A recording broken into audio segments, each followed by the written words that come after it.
Hello student, कैसे हैं सभी। उम्मीद करता हूं सभी ठीक होंगे। एक बार फिर से स्वागत करता हूं मैं आप सभी का आपके अपने यूट्यूब चैनल पैशन केमिस्ट्री पर।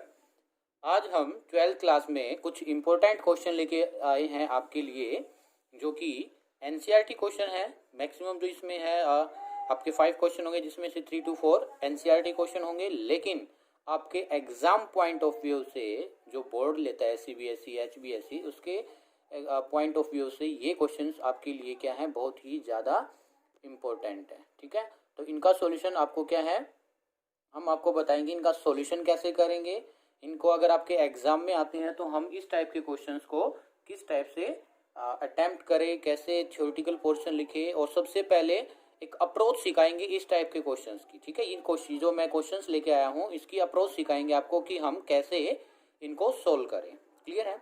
देखो, ये क्वेश्चन करने से पहले आपको जो मैंने आपको थ्योरेटिकल पोर्शन कराया है, प्लीज़ वो सभी बच्चे अच्छे से प्रिपेयर करना है, देखना है। अगर मेरे यूट्यूब चैनल पर आप नए हैं तो पहले मेरी जितनी भी वीडियो है कोऑर्डिनेशन कंपाउंड की, वो वीडियो देखिए। ये क्वेश्चन अपने आप बिल्कुल अच्छे से सोल्व हो जाएंगे। क्वेश्चन वहीं से है, लेकिन थोड़ा सा क्या है, घुमा कर पूछा गया। और इन्हीं में से क्वेश्चन में से आपके पीछे एग्जाम में भी आए हैं, देखेंगे आप तो आपके प्रीवियस ईयर क्वेश्चंस में भी मिलेंगे ये वाले क्वेश्चन जो मैं लेके आया हूँ आपके लिए। ठीक है, तो चलिए स्टार्ट करते हैं। और स्टार्ट करने से पहले सभी बच्चे अपने पास अपनी नोटबुक और पेन रखेंगे, और साथ साथ में आप देखेंगे कि कैसे क्या करना है। तो सबसे पहले आप इन क्वेश्चंस को वीडियो को पॉज करके राइट डाउन कर लीजिए, ताकि 1 by 1 मैं एक बार क्वेश्चन दिखा दूंगा, फिर डायरेक्ट इनका सॉल्यूशन करने वाला हूँ। ओके, तो चलिए फर्स्ट क्वेश्चन आपसे क्या कह रहा है, सुनिएगा। इस वाले फर्स्ट क्वेश्चन का जो आंसर है मेरी फर्स्ट वीडियो में ही छुपा हुआ है। जो कोऑर्डिनेशन की मैंने थ्योरी बताई थी वहीं पर इसका आंसर छुपा हुआ है। ठीक है, देखिए कैसे इसको हम सोल्व करेंगे। तो आपसे क्या कह रहा है कि जो आपके पास फेरस सल्फेट सॉल्यूशन है, इसको हमने मिक्स किया अमोनियम सल्फेट के साथ। ठीक है, फेरस सल्फेट सॉल्यूशन को अमोनियम सल्फेट के साथ मिक्स किया इन 1:1। ठीक है, give the test of Fe2 positive ion. मतलब इसके बाद जो इसकी रिएक्शन हुई, फिर उसके बाद इसको क्या है, टेस्ट मिला कि कोई भी टेस्ट होगा डिटेक्शन फॉर Fe2 पॉजिटिव, तब आप क्या है क्वालिटेटिव और क्वांटिटेटिव एनालिसिस का सीखते हो। तो वहाँ पर आयरन के लिए एक स्पेसिफिक टेस्ट होता है, जिससे हमें पता चलता है कि इस कोई भी गिवन कंपाउंड होता है उसमें हमारा आयरन प्रेजेंट है। क्लियर है। तो ये कहता चलो भाई, आपको ये कोई बात नहीं कि आपको आयरन का टेस्ट नहीं पता, लेकिन क्या कह रहा है आपसे कि ये आयरन का टेस्ट देता है, तब हम इसको फेरस सल्फेट को और अमोनियम सल्फेट को मिलाते हैं तब। लेकिन ऐसा ही कुछ हम करने की ट्राई करते हैं, किस केस में, कॉपर सल्फेट को एक्वस अमोनियम इसके साथ मिला दिया, एक्वस अमोनियम। ठीक है, तो इन 1:4 किस रेशियो मिला है, 1:4। तो ये 1:1 का क्या मीनिंग है कि अगर आपने 1 ml ये लिया तो 1 ml ही क्या लिया, अमोनियम सल्फेट। लेकिन 1:4 का क्या मीनिंग है बेटा, कि अगर आपने 1 ml क्या लिया कॉपर सल्फेट, तो 4 किसकी लिया आपने, एक्वस अमोनियम का। 4 ml किसका लिया है, एक्वस अमोनियम। तो ये आपका मीनिंग हुआ किसका, 1:4 का। डज नॉट गिव, ये मिलाने के बाद ये क्या कह रहा है कि ये अगर हम ऐसा कुछ करते हैं और फिर टेस्ट डिटेक्ट करें किसके लिए, कॉपर के लिए, तो हमें टेस्ट नहीं मिलता है कॉपर के लिए, ऐसा क्यों। समझ आया। ठीक है, एक बार जल्दी से लिख लीजिए आप, फिर मैं फर्स्ट क्वेश्चन को सोल्व करने वाला हूँ। इसके बाद सेकंड क्वेश्चन क्या कह रहा है आपसे कि एक्वस कॉपर सल्फेट सॉल्यूशन, जो कि ब्लू कलर का होता है, आप 9th क्लास से सीखने लग जाते हो, ये ग्रीन प्रेसिपिटेट देता है एक्वस पोटासियम फ्लोराइड के साथ, और ब्राइट ग्रीन प्रेसिपिटेट देता है किसके साथ, पोटासियम क्लोराइड के साथ। ऐसा क्यों है, आपसे ये क्वेश्चन कर रहा है। फिर इसके बाद है arrange the following complex in increasing order of crystal field splitting energy. Del nought की इंक्रीजिंग ऑर्डर में लिखना है कि आपको 3 कंपाउंड दिए गए हैं। और जो ये थर्ड क्वेश्चन है, इसी टाइप का आपका कॉम्पिटेटिव में भी क्या है, काफ़ी बार क्वेश्चन पूछा जाता है कॉम्पिटिशन में। ठीक है, तो आपसे कह रहा है बताइए कि इनको increasing order of their crystal field stabilisation energy के ऑर्डर में लगाइए। ठीक है, फोर्थ क्वेश्चन आपसे कह रहा है क्रिस्टल फील्ड स्टेबलाइजेशन एनर्जी क्या होती है। How does magnitude of del nought decide the actual configuration of D orbital. ये आपके डेल नोट जो आपके पास आएगी, एनर्जी का जो एक मैंने बताया था आपको गैप होता है। ठीक है, वो कैसे डी ऑर्बिटल की कॉन्फ़िगरेशंस को एक मैनेजमेंट रखेगा। ठीक है, वो आपको बताना है। लास्ट क्वेश्चन आपका क्या है, ये देखिएगा। लास्ट क्वेश्चन आपसे कह रहा है arrange the following complex in increasing order of electrical properties. Electrical properties किसकी ज़्यादा होंगी, आपको कितने कंपाउंड दिए गए हैं, 1 2 3 एंड 4 कंपाउंड दिए गए। इसमें सबसे आपसे पूछ रहा है कि increasing order of there electric conductivity. Clear है, लिख ली। चलिए स्टार्ट करते हैं हम क्वेश्चन फर्स्ट के सॉल्यूशन से। तो सबसे पहले एक बार समझ लीजिए, उसके बाद आपको राइट डाउन करना है। तो सॉल्यूशन 1, क्वेश्चन 1 का सॉल्यूशन। तो आपसे क्या कह रहा था कि तब हम ferrous sulphate FeSO4 ferrous sulphate को मिक्स करते हैं अमोनियम सल्फेट के साथ NH4 का ट्वाइस SO4 के साथ, ठीक है। और ये सब जो रिएक्शन हो रही है किस में हो रही है? एक्वस में हो रही है। किस में हो रही है? ये H2O में हो रही है। क्लियर है, किस में हो रही है? ये H2O। और ये H2O है, ये एक्सेस अमाउंट है। इस अमाउंट में आपके पास ये एक्सेस अमाउंट में। तो यही कह रहा था आपको कि तब हम फेरस सल्फेट को अमोनियम सल्फेट के साथ मिक्स करते हैं, ठीक है। और इसको मिक्स किया, सॉल्यूशन बनाया, तो वाटर में बनाया, तो आपका जो कंपाउंड बनेगा, ठीक है, सबसे पहले आपको उसका पता होना चाहिए। तो मेरे फर्स्ट लेक्चर में ही मैंने मोर साल्ट का फॉर्मूला लिखवाया था। देखो कि आपको आयरन सल्फेट दिख रहा है, अमोनियम सल्फेट दिख रहा है, इन दोनों के कुछ कॉम्बिनेशंस में आपका कुछ ऐसा फॉर्मूला बना था FeSO4 dot NH4 twice SO4, ठीक है, 6H2O। तो जो H2 होता है मोर सॉल्ट के फॉर्मूले में कितना होता है? 6। तो यही डिसाइड करेगा कि हम इसकी कितनी अमाउंट ले, 6 अमाउंट ले। तो मेरे को बताइए बेटा, जो ये आपका कॉम्प्लेक्स बना है, ये किसका बना है? मोर सॉल्ट का बना है। क्लियर है? लेकिन मैंने क्या किया, तो आपका फर्स्ट जो हमें गिवन दिया गया था, मतलब गिवन ये दिया गया था आपको, इनडायरेक्टली आपसे पूछा गया था। इस ऐसे क्वेश्चन को आप, इसलिए मैं कह रहा हूँ कि थोड़ा सा लिख कर ट्राई कीजिए। आपसे पूछ क्या रहा है, क्या पूछने की कोशिश कर रहा है? तो आपसे यही पूछने की कोशिश कर रहा है, इन दोनों को मिक्स किया, ये बना। अब ये वाला तो आपका किसका टेस्ट दे देता है? आयरन का टेस्ट दे देता है। उसका रीजन जस्ट अभी बताने वाला हूँ। पहले हम जो सेकंड बात दी गई है उसको जस्टिफाई करते हैं, हमें क्या गिवन है। सेकंड क्वेश्चन में हमें दिया गया था कॉपर सल्फेट है बेटा जी हमारे पास, और इसको हम एक्वस किसके साथ रिएक्ट करा रहे थे? अमोनिया। तो एक्वस अमोनिया को हम ऐसे लिख सकता हूँ NH3 प्लस H2O। रिएक्शन को बाद में बैलेंस कर लेंगे। अमोनिया प्लस वाटर, यस और नो, ये एक्वस अमोनिया कहलाएगा। आप इसको यहीं पर भी लिख सकते हैं NH3 के ब्रैकेट में एक्वस, अगर अलग से आप H2O ना दिखाओ, या ऐसे लिख लीजिए, अब ऐसे लिख लीजिए, दोनों बात सेम ही है। तो आपसे कह रहा है कि तब हम इन दोनों को रिएक्ट कराते हैं तो हमारे पास एक कंपाउंड बनेगा। क्या बनेगा? एक कंपाउंड बनेगा। तो मैंने क्या सिखाया था? कॉपर तब अमोनिया के साथ रिएक्ट करता है तो एक कॉम्प्लेक्स बनता है जिसको हम कहते हैं CuNH3,4 यानी कि टेट्रा अमाइनो कॉपर 2 सल्फेट। इसका क्या नाम है? टेट्रा अमाइनो या टेट्रा अमाइन, ऐसे भी कह सकते हो, टेट्रा अमाइन कॉपर 2 सल्फेट। ये कॉम्प्लेक्स बनेगा, आपको याद रखना है। तो कितने हैं यहाँ पर? अमोनिया 4, इसके सामने 4 लगा दीजिए आप। कितने लगाएंगे? 4 सल्फेट। देखो इसके साथ सल्फेट भी है ना, SO4 डॉट 5H2। इसके साथ कितने वाटर मॉलिक्यूल्स लगे रहते हैं? 5। आपको ये रिमेंबर करना पड़ेगा कि 5 वाटर मॉलिक्यूल्स लगे रहते हैं। ये हमें कैसे पता चले? ये बेटा इसकी क्रिस्टल स्ट्रक्चर सब एक्सरे क्रिस्टलोग्राफी से स्टडी करते हैं, तब हमें पता चलता है कि जो टेट्रा अमाइन कॉपर 2 सल्फेट है, इसके साथ 5 वाटर मॉलिक्यूल्स सराउंड रखते हैं इसको। कितने वाटर मॉलिक्यूल्स? 5 वाटर मॉलिक्यूल्स को सराउंड करते हैं। तो ये इस टाइप से रिएक्शन होगी। तो क्या इसमें आपका क्वेश्चन मिला? जिसने मेरा फर्स्ट वीडियो देखा होगा उसको तो आंसर मिल गया होगा। और आंसर क्या मिला होगा? अरे बेटा ये तो एक कोऑर्डिनेशन कंपाउंड बन गया, और एक ये सिंपल डबल सॉल्ट बन गया। इसको तो मैंने क्या बोला था? डबल सॉल्ट, ठीक है। और ये क्या था? Coordination complex. क्या आपके पास ये कोऑर्डिनेशन कॉम्प्लेक्स क्लियर है? और इन दोनों के बीच में मैंने तब डिफरेंशिएट आपको बताया था, तो ये कहा था कि जो डबल सॉल्ट है तो कंप्लीटली आयोनाइज्ड हो जाता है। देखो मैं इसको यहाँ लिखने वाला हूँ आयनिक फॉर्म में, सेम इसको मैं यहाँ पर आयनिक फॉर्म में लिखने वाला हूँ। बिल्कुल आप अलग से करेंगे, ठीक है, इसको लिखकर एरो का साइन। तो ये कंप्लीट आयनिक फॉर्म में कैसे कन्वर्ट होगा, ये वाला, ये जो मैंने लिखा है एरो का साइन दिखा करके, ये ऐसे कन्वर्ट हो जाएगा। तो हम इसको आयन की फॉर्म में लिखेंगे। तो इसको मैं कैसे लिखूंगा, Fe2 positive plus SO4 2 negative plus NH4 कितने हैं, 2, तो ये 2 NH4 पॉजिटिव प्लस SO4 पर कितना चार्ज होता है, 2 नेगेटिव प्लस 6H2O।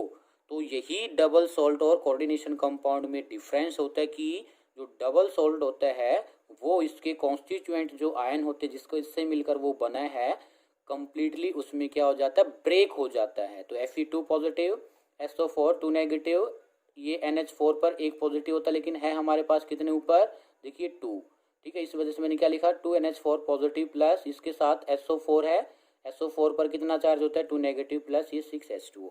तो देखिए आपके पास क्या मिला, आपको इस डबल सॉल्ट में आपको आयरन मिला या ना मिला, मिला ना। तो ये आयरन जो है किसका टेस्ट देगा, Fe2 पॉजिटिव का। किसका टेस्ट देगा, ये Fe2 पॉजिटिव का।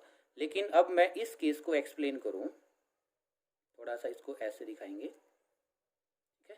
अगर मैं इस केस को एक्सप्लेन करूं तो इस केस को मैंने कैसे एक्सप्लेन किया था बेटा, कि जो आपके पास ये ब्रैकेट होती हैं इसको हम क्या कहते हैं, इसके अंदर जो भी आपके पास फॉर्मूला है उसको कोऑर्डिनेशन स्फीयर, क्या कहते हैं उसको, कोऑर्डिनेशन स्फीयर। और जो ब्रैकेट से बाहर है ये वाली चीज, इसको कहते हैं, बोलिए क्या कहेंगे इसको, काउंटर आयन। क्या कहते हैं, काउंटर आयन। बाहर जो ब्रैकेट से बाहर उसको तो काउंटर आयन और अंदर उसको कोऑर्डिनेशन स्फीयर। और मैंने क्या कहा था, इसमें से आप बेशक से वाटर क्यों ना मिला दो, इसमें तो चलो आपने वाटर मिलाया तो ये आयनिक फॉर्म में कन्वर्ट हो गया, लेकिन इसकी तब आप हाइड्रोलिसिस करोगे तो ये ब्रैकेट वाली चीज है ये सेम ऐसे ही रहेगी, CuNH3 ये ऐसे का ऐसे रहेगा। लेकिन ये जो है SO4 इस कंपाउंड से क्या हो जाएगा, अलग। देखो इसके साथ ये क्या था मल्टीप्लीकेशन में, लेकिन जैसे ही पानी डालेंगे हम तो ये SO4 अलग हो जाएगा। SO4 पर कितना चार्ज होता है, नेगेटिव। तो इस कॉम्प्लेक्स के साथ से नेगेटिव चीज बाहर हुई है, मतलब नेगेटिव चीज रिप्लेस हुई है, तो कॉम्प्लेक्स पर कैसा चार्ज आएगा, 2 पॉजिटिव। कैसा चार्ज आएगा, 2 पॉजिटिव।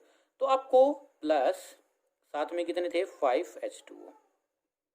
देखो अब क्या यहाँ पर आपको कॉपर 2 पॉजिटिव दिख रहा है, कॉपर के साथ अमाइन यानी कि अमोनिया लगा हुआ है। क्या लगा हुआ है, अमोनिया। क्या जैसे इसमें आपके पास आयरन फ्री था, यहाँ पर कॉपर फ्री है, नो, कॉपर फ्री ही नहीं है, नो कॉपर फ्री, नो, ठीक है, नो कॉपर फ्री। क्या ये कॉपर का टेस्ट देगा, अरे बेटा कॉपर ही फ्री नहीं तो कॉपर का टेस्ट कैसे देगा। अगर कॉपर इस फॉर्म में होगा कहीं भी Cu2 पॉजिटिव फॉर्म में, तो वो क्या देगा, आपका कॉपर का टेस्ट देगा। लेकिन कॉपर तो यहाँ क्या है, कॉम्प्लेक्स की फॉर्म में है, कंपाउंड की फॉर्म में है, ठीक है। तो ये जो प्रॉपर्टी शो करेगा ये कंपाउंड वाली करेगा, ना कि कॉपर वाली करेगा। तो ये इसका रीजन है। समझ आया कि तब हम कॉपर को एक्वस अमोनिया के साथ मिलाते तो ये कोऑर्डिनेशन कॉम्प्लेक्स बना लेता है। और कोऑर्डिनेशन कॉम्प्लेक्स की क्या खासियत होती है या क्या स्पेसिफिक प्रॉपर्टीज होती है कि वो आयंस में कन्वर्ट नहीं होता है। जो कोऑर्डिनेशन स्फीयर वाले आपके पास मॉलिक्यूल्स है या कॉम्प्लेक्स है वो आयंस में क्या नहीं होता है, डिसोसिएट नहीं होता है। इस वजह से कॉपर 2 पॉजिटिव का टेस्ट नहीं देगा। तब हम कॉपर सल्फेट को NH3 के साथ, एक्वस NH3 के साथ क्या करेंगे, मिक्स करेंगे। चाहे आप 1:4 क्यों ना कर लो, चाहे 1:, इतना क्यों ना कर लो, क्लियर है। लेकिन ऊपर वाले केस में क्या है, तब हम आयरन सल्फेट को अमोनियम सल्फेट के साथ रिएक्ट कराते हैं in presence of water, then formation of double salt, and double salt can be break into its constituent ion. So ये क्या देगा आपका, FeSO4 give Fe2 positive test, clear है। तो ये इसका रीजन हुआ, लिख लीजिए जल्दी से एक बार। सेकेंड क्वेश्चन क्या आपके पास कि हम एक्वस कॉपर सल्फेट को जो कि ब्लू होता है तब इसके साथ रिएक्ट कराते हैं green precipitate with B aqueous potassium fluoride. क्या करेगा ये, तब एक्वस कॉपर सल्फेट को हम एक्वस पोटासियम फ्लोराइड के साथ रिएक्ट कराएंगे तो ग्रीन प्रेसिपिटेट देता है, और ब्राइट ग्रीन प्रेसिपिटेट देगा तब हम इसको पोटासियम क्लोराइड के साथ रिएक्ट कराएंगे, ठीक है। आपसे ये पूछ रहा है ऐसा क्यों होता है, क्लियर है, चले करें, ओके। तो सबसे पहले आपको ये पता होना चाहिए जो एक्वस कॉपर सल्फेट होता है वो किस फॉर्म में होता है, उसका फॉर्मूला एक्चुअल उसमें कोऑर्डिनेशन कंपाउंड के रिगार्डिंग क्या होता है, ठीक है। तो देखिए जो एक्वस कॉपर सल्फेट होता है बेटा जी, एक्वस कॉपर सल्फेट CuSO4, ये जो इसकी एक्चुअल स्ट्रक्चर्स होती है ये देखिए क्या होगी, CuH2O4SO4, ये एक्चुअल स्ट्रक्चर्स होगी इसकी। क्लियर है? तो ये किसका है? एक्चुअल जो कोऑर्डिनेशन कंपाउंड है copper tetra aqua copper 2 sulphate, इसका नाम क्या है? देखो कितने हैं, 4। तो 4 के लिए मोनोडेंटेट है, तो मैंने आयुपैक ने मैं आपको तब सिखाया था, तो इसको क्या कहा था? Tetra aqua copper, oxidation state निकालोगे तो आपके पास 2 आएगी सल्फेट, ये इसका आयुपैक नेम हो जाएगा। क्लियर है? तो इसको हम और कैसे रिप्रेजेंट कर सकते हैं? इसको हम और इस तरीके से रिप्रेजेंट कर सकते हैं, CuH2O4 और कॉम्प्लेक्स पर 2 positive charge plus SO4 2 negative charge. ये क्यों लिखा? बस मैंने जो इसके साथ सल्फेट था ना, इसको अलग कर दिया, तो इस जो कंपाउंड है आपके पास, इससे नेगेटिव स्पीसीज क्या हुई है? सेपरेट हुई है, तो कॉम्प्लेक्स पर कैसा चार्ज आ जाएगा? पॉजिटिव आ जाएगा। सिर्फ यही दिखाया गया और कुछ नहीं है। ठीक है, सेम है, चाहे आप इसको इस वे में रिप्रेजेंट करें, चाहे आप इसको इस वे में रिप्रेजेंट करें, सेम बात है। तो अब क्या कह रहा कि हमने ये जो कॉम्प्लेक्स लिया है CuH2O4 और कितना चार्ज इस पर? 2 पॉजिटिव, तब हम इसको किसके साथ रिएक्ट कराएंगे? KF के साथ, पोटासियम फ्लोराइड के साथ, और ये क्या है? एक्वस। ठीक है, पोटासियम फ्लोराइड के साथ रिएक्ट कराएंगे तो देखिए फॉर्मूला क्या होगा पोटासियम फ्लोराइड का? KF। क्या होगा? KF। तो ये क्या करेगा? जो फ्लोरीन है ना बेटा, ये जो फ्लोरीन है ये वाटर जितने भी मॉलिक्यूल्स हैं इनको रिप्लेस कर देगा और क्या कॉम्प्लेक्स बना लेगा? CuF4। 4 वाटर मॉलिक्यूल्स बाहर निकलेंगे तो 4 ही किसकी रिक्वायरमेंट होगी? फ्लोरीन की। तो इस वजह से इसको हम क्या बोलेंगे? 4KF। और जो कॉम्प्लेक्स पर चार्ज है देखो, यहाँ पर आप इस पर x मान के चार्ज निकालोगे तो कितना आएगा? +2। कितना आएगा? +2।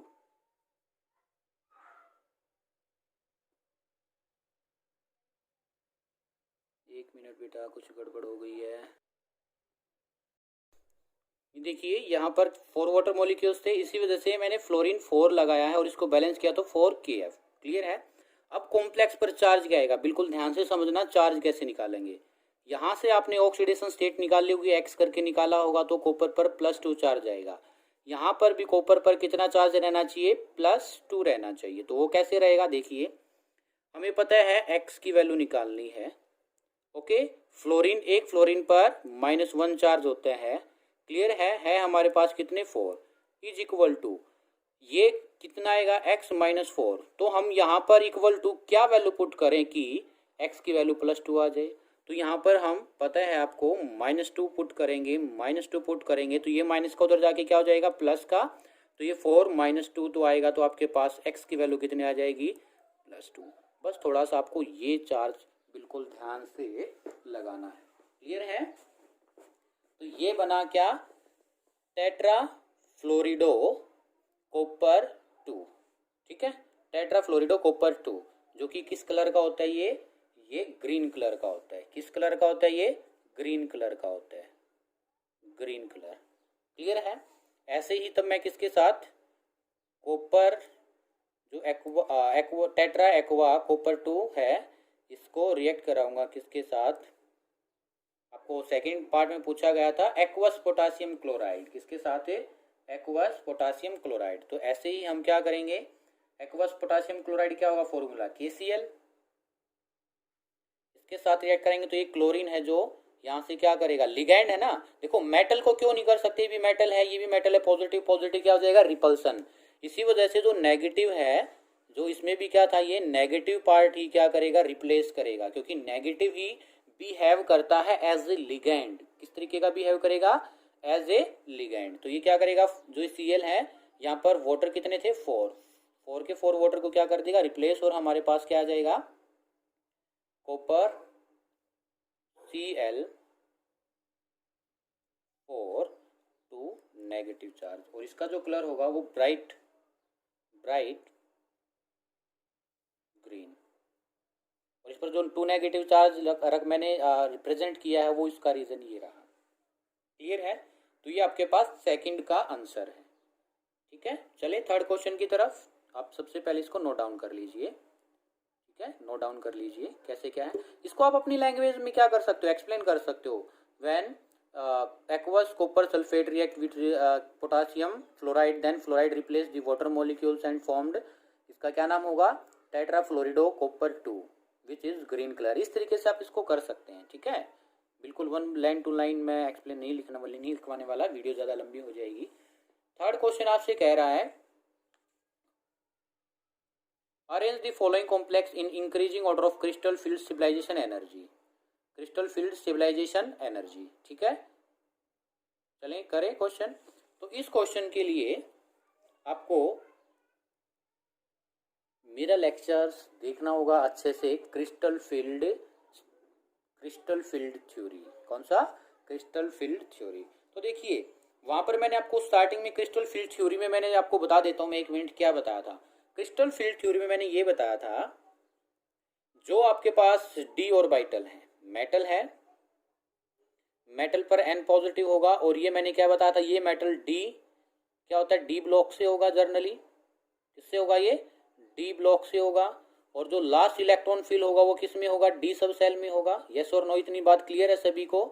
मेटल है सेंट्रल मेटल, ये डी ब्लॉक से होता है जनरली, और डी सब सेल में इलेक्ट्रॉन फिल होगा। यस और नो, यस। चलिए अब जो डी ऑर्बिटल है उनकी शेप मैंने आपको बताई थी ऑक्टाहेड्रल के कॉम्प्लेक्स में। ये चलो मैं आपको एक बना के दिखा रहा हूं।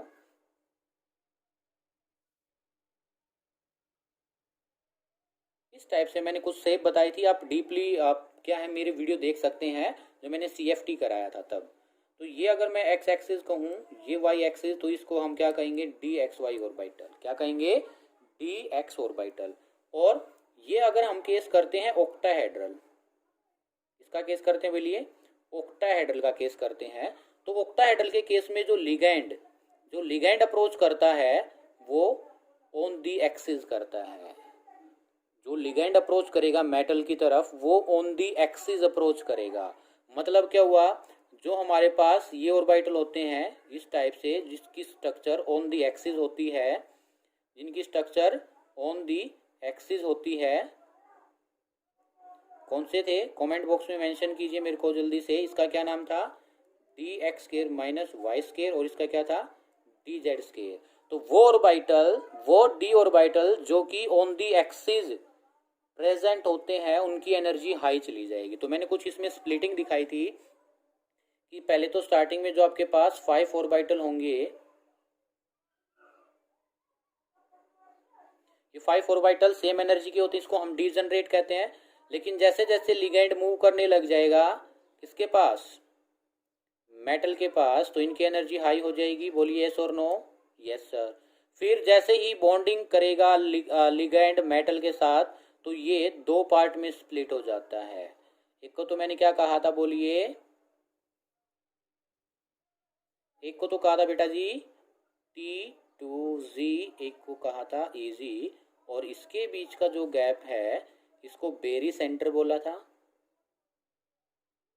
Berry centre. और इसी को मैंने क्या कहा था, del nought, crystal field stabilisation energy. और इसकी एनर्जी कितनी होती है, जल्दी से बोलिए, -0.4। ठीक है, डेल नोट। और इसकी एनर्जी कितनी होती है, +0.6। 0.6 समझ आया आपको। मतलब कि वो ऑर्बिटल जो कि इन बिटवीन द एक्सिस थे, तो वो 3 होते हैं और उनकी एनर्जी लोअर हो जाएगी। और वो ऑर्बिटल जो कि ऑन द एक्सिस, जो मैंने लिखा dx square minus Y square और dz स्क्वायर, इनकी एनर्जी क्या हो जाएगी, हाई हो जाएगी। क्लियर है इतनी बात। तो एक बात, ये वाला पॉइंट बिल्कुल ध्यान से समझिएगा। ये वाला देखो, ये इंटरेक्शन हो रहा है लिगैंड, L4 लिगैंड, और ये मेटल का ऑर्बिटल है। कौन से मेटल का ऑर्बिटल है, ये जो डी ब्लॉक वाले एलिमेंट है। तो इनकी मैं अब यहाँ पर शेप लिख दे रहा हूँ, जो नाम लिख दे रहा हूँ, क्या है ये, DXY, DYZ, DZX, DX square minus Y square और DZ स्क्वायर। ये 5 क्या होते हैं आपके पास, डी ऑर्बिटल्स होते हैं। क्लियर है। अब एक बात सुनिए, आप एक बात सुननी है बिल्कुल ध्यान से।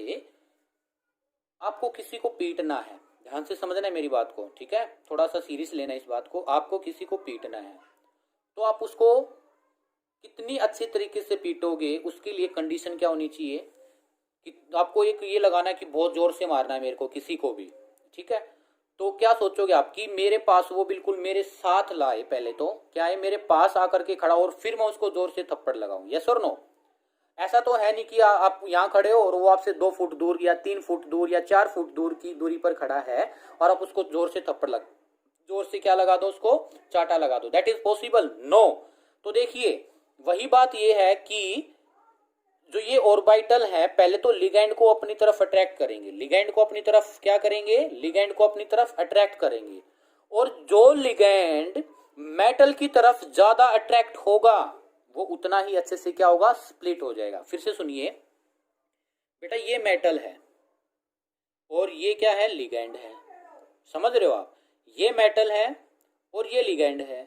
तो जैसे जैसे लिगैंड इस मेटल की तरफ अप्रोच करेगा तो इसकी एनर्जी हाई हो जाएगी, ठीक है भाई, ये फर्स्ट कंडीशन है इतनी दूरी पर। सेकंड कंडीशन पर मेटल ये रहा, लिगैंड ये रहा। तो एक बात याद रखनी है आपको, वो क्या है कि ये लिगैंड है, जितना इसके पास आएगा, ये लिगैंड जितना इसके पास आएगा उतना ही ज्यादा स्प्लिट हो जाएगा, उतना ही ज्यादा क्या होगा, स्प्लिट हो जाएगा। अब ये कंडीशन कि ये लिगैंड इस मेटल के पास कितना जाए, ये कौन डिसाइड करता है, मैंने आपको इलेक्ट्रोकेमिकल सीरीज कराई, स्पेक्ट्रोकेमिकल सीरीज कराई थी। कौन से वाली, स्पेक्ट्रो, सनी क्लास से फरार, ऐसे कुछ करके मैंने क्या है, जिसमें मैंने आपको बताया था स्ट्रॉन्ग फील्ड लिगैंड और वीक फील्ड लिगैंड, क्लियर है। तो याद रखना ये लिगैंड अगर स्ट्रॉन्ग फील्ड होगा, S for strong, F for field, strong field होगा तो उतना ही ये मेटल की विसिनिटी में जाएगा और जितना इसके पास जाएगा उतना ही दूरी पर मेटल इसको क्या करेगा, फेंक देगा, मतलब उतना ही मेटल के जो डी ऑर्बिटल है वो स्प्लिट हो जाएंगे, ये जो एनर्जी है वो क्या हो जाएगी, उतनी ही जल्दी से स्प्लिट हो जाएगी, समझ आया। तो जितना ज्यादा स्ट्रॉन्ग फील्ड लिगैंड होगा उतनी ही ज्यादा क्या होगी, स्प्लिटिंग एनर्जी, उतना ही क्या होगा, डेल नॉट की वैल्यू होगी, क्लियर है। मतलब मोर दी, या आप ऐसे लिख सकते हैं, स्ट्रॉन्ग फील्ड लिगैंड जो होगा, स्ट्रॉन्ग फील्ड लिगैंड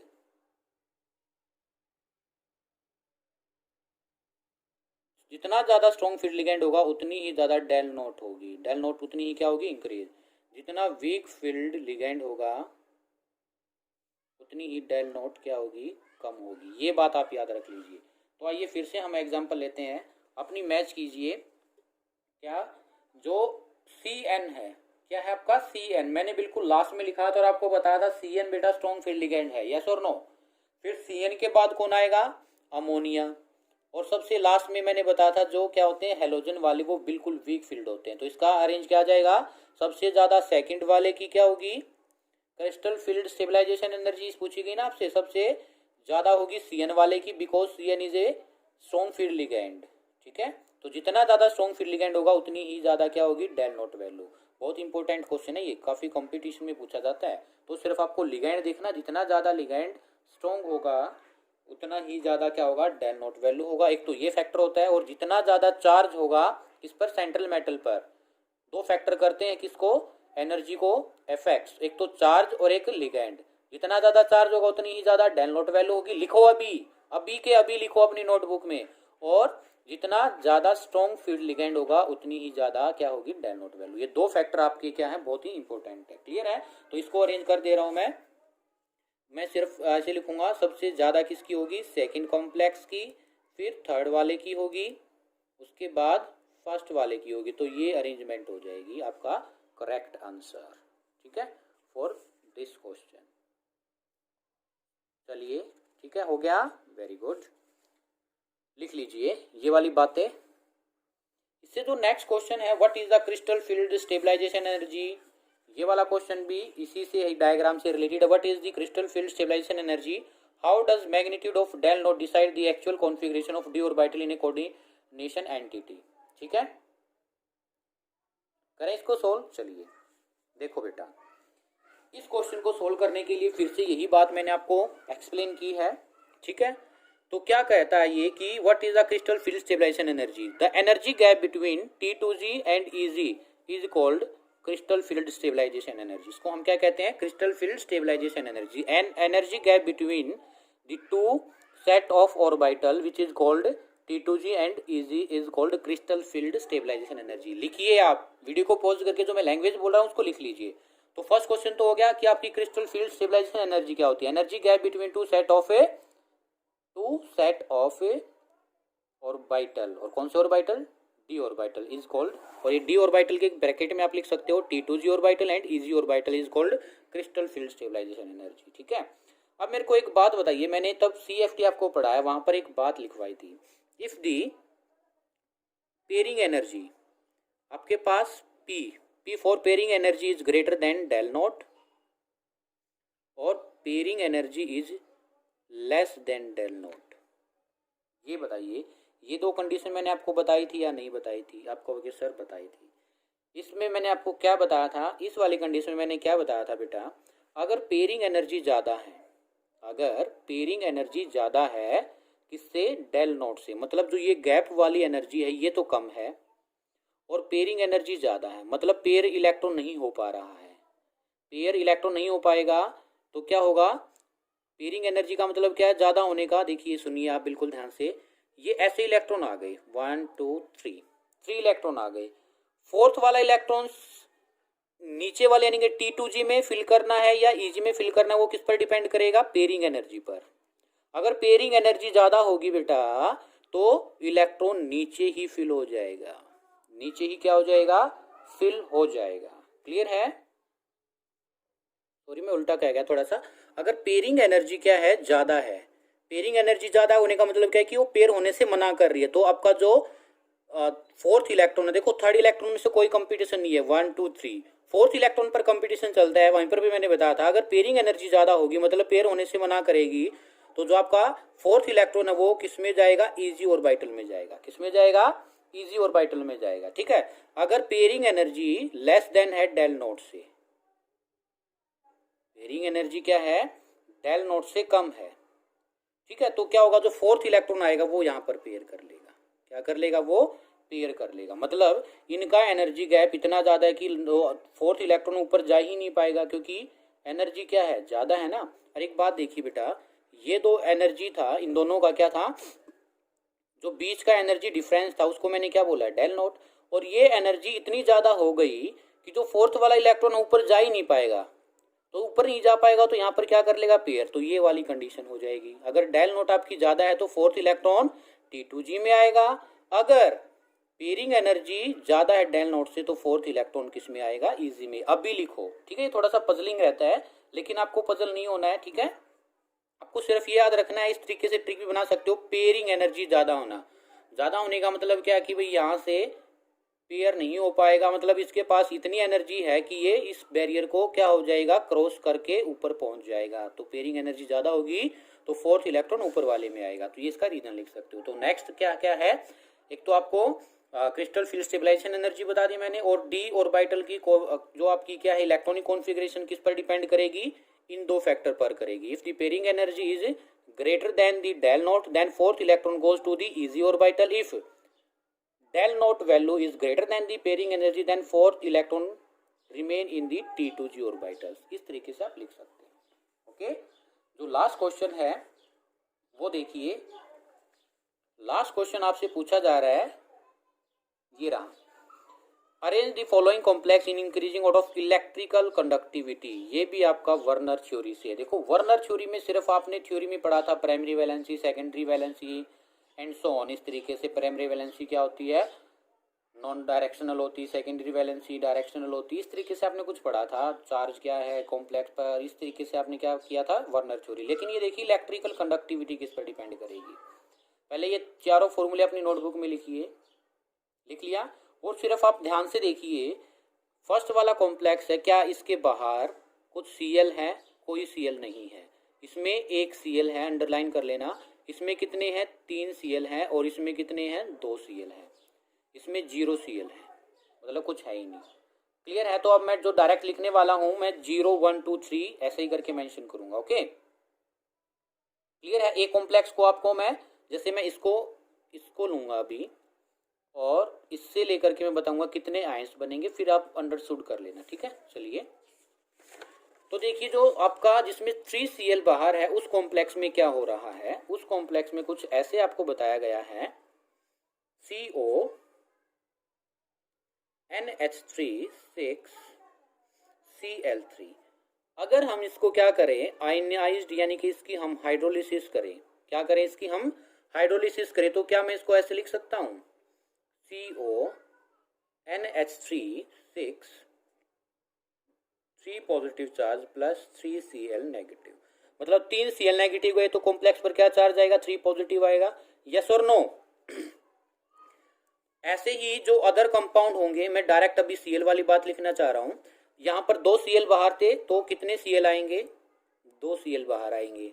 जिसमें यहाँ पर एक Cl था तो उसमें 1 Cl बाहर आएगा, और जिसमें एक भी नहीं था तो यहाँ पर कुछ Cl बाहर आएगा ही नहीं। तो आप मेरे को ये बात बताओ, जो इलेक्ट्रिक कंडक्टिविटी है वो किस पर डिपेंड करती है, नंबर ऑफ आयंस या नंबर ऑफ इलेक्ट्रॉन्स, किस पर डिपेंड करेगी, नंबर ऑफ आयंस या नंबर ऑफ इलेक्ट्रॉन्स। तो इसमें कितने, इसमें नंबर ऑफ आयंस कितने, देखो एक तो ये रहा पूरा कॉम्प्लेक्स और 3 रहे, टोटल नंबर ऑफ आयंस कितने इसमें 4। इसमें कितने टोटल, 2 तो ये रहा, एक कॉम्प्लेक्स से आएगा, कॉम्प्लेक्स से सिर्फ एक ही आयन आएगा जिसको हम पॉजिटिव कहेंगे। तो इसमें कितने आयन है बोलो जल्दी से, इसमें 2 तो ये रहा, एक कॉम्प्लेक्स से आएगा तो कितना आयन आएगा, 3 आयंस होंगे टोटल इसमें, एक कॉम्प्लेक्स से और एक किससे, ये जो आपको आयन दिखाई दे रहा है, तो इसमें कितने आएंगे टोटल 2 और इसमें कितना आएगा 1। तो जितने ज्यादा आयन होंगे, देखो फिर से सुनिए, एक आयन तो क्या देगा कॉम्प्लेक्स, सभी में कॉम्प्लेक्स क्या है, एक ही आयन देगा 1 1 1, ठीक है। और ये अपने आप में कोई आयन देगा ही नहीं, वैसे मैंने सिर्फ कॉम्प्लेक्स वाला 1 दिखाया, वैसे तो आप इसको 0 लिख सकते हैं, 0, नो आयन, क्लियर है। तो इसमें देखो कितने आयन है 4, इसमें कितने आ रहे हैं 3, 2 फ्रॉम कहां से, जो Cl2 बाहर थे वहां से, और एक कॉम्प्लेक्स से, इसमें 2 इसमें 0, तो मोर नंबर ऑफ यानी कि मोर दी नंबर ऑफ आयंस, जितने ज्यादा क्या होंगे आयंस होंगे, क्या होगी उतनी ही ज्यादा more will be the electric conductivity, ऐसे लिख सकते हैं, more will be the electric conductivity, clear है। जितने ज्यादा आयंस होंगे उतनी ही ज्यादा क्या होगी, इलेक्ट्रिक कंडक्टिविटी होगी। तो अरेंज बताइए कैसे करेंगे, तो अगर हम 1 2 3 करें तो इसको देखिए, इसको आप क्या कहोगे, इसको अगर हम 1 कहे 1, इसको हम 2, इसको 3 और इसको 4, तो सबसे ज़्यादा किसकी होगी 3 की, जिसमें 3 Cl बाहर है। उसके बाद किसकी होगी 4th, जिसमें 2 Cl हैं, और इसके बाद सेकंड, और लास्ट में 1। तो ये इसका ऑर्डर आ जाएगा, ये इसका ऑर्डर आ जाएगा, Cl जिसमें ज़्यादा बाहर उतने ही ज़्यादा आयंस होंगे, जितने ज़्यादा आयंस होंगे उतनी ही ज़्यादा इलेक्ट्रिक कंडक्टिविटी होगी। क्लियर है, उम्मीद करता हूँ आपको समझ आया होगा। ये इंपॉर्टेंट क्वेश्चन थे, कुछ बच्चों के डाउट थे ये, तो मैंने डाउट क्लियर किए हैं, ठीक है बेटा। तो फिर भी अगर कोई प्रॉब्लम रहती तो प्लीज़ टेल मी अगेन।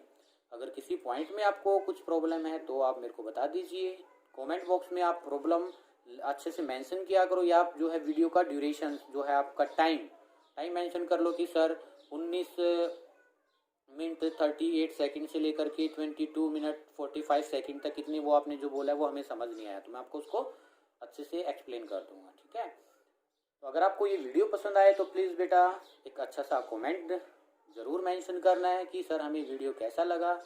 अगर कोई प्रॉब्लम रह जाए तो भी आपको क्या है, वीडियो के कमेंट बॉक्स में कमेंट छोड़ना है, बताना है कैसा रहा।